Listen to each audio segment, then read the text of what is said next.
Good afternoon, safety zoners, and we are back for another STEM Ditty video for your viewing pleasure. Now, throughout the month of June, we'll be looking for the T in STEM, which stands for technology. So we've got various videos throughout the month. First of all, what we're going to look at is coding. Now, in order to do so, we're not going to jump in the deep end. Coding is like learning to swim. You can't just jump in the end and hope for the best. You've got to start with the basics. So we've got some basics activities to get all ages, all groups, all activities, all backgrounds into coding. And we're going to start by looking at the very sort of principles, and that's understanding how we can communicate with a computer. Let's take it away.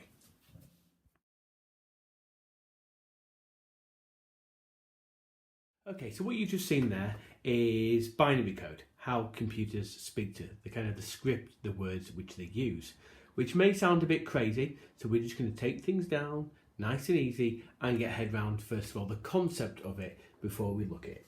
So for this activity, you will need a piece of paper and you will need a pen. Now, what I've done is, let's see if I can get it slightly out of shot. Is we have wrote down the alphabet. Now, the reason why we've done this is you and I may speak via sort of English language, okay, but computers don't. But we're trying to transfer that learning and knowledge that we've got into a kind of more machine way of doing so.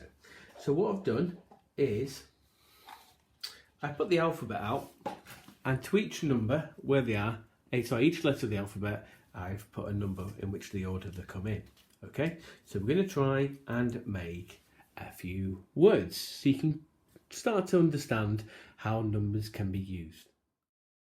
Okay, so to each of the letters we've got the number of which order it appears in the English alphabet at.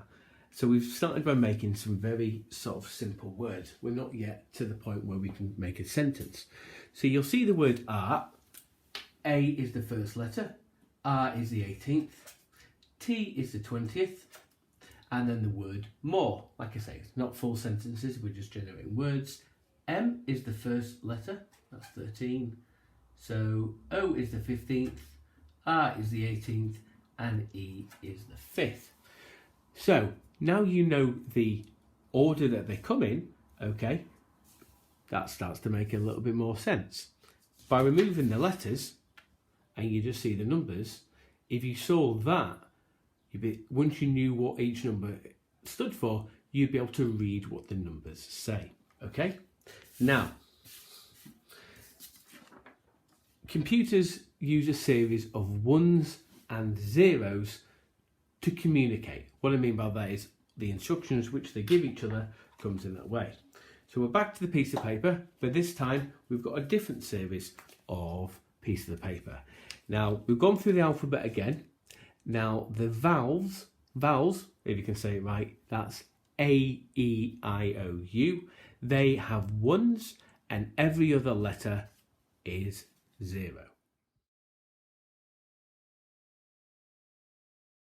Okay, so in our simplified instruction of what binary is, you'll recall previously, each letter was given the letter to which they appear in the alphabet. So A was 1, R was 18, T was 20.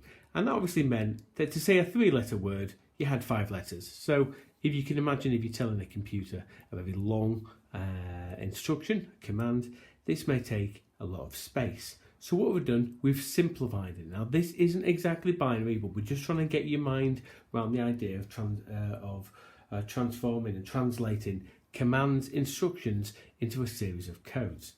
So you recall the vowels get a 1, so that the letter A gets a 1, and all the other letters get a 0.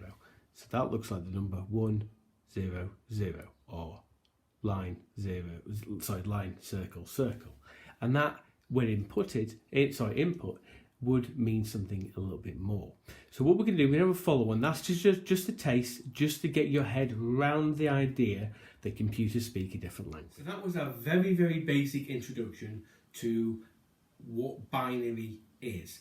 Now, I'm not saying that the word R in binary is 1, 0, 0. I'm just trying to get your head around the idea that the way computers speak to each other is in a different language and is in a sequence of different ones and zeros, which on the computer's end means something. Okay, so again, I'll refer back to the picture which I'm going to show with all the green ones and zeros and that just looks like gobbledygook, okay, when actually that is sushi recipes and other sort of cooking things in there.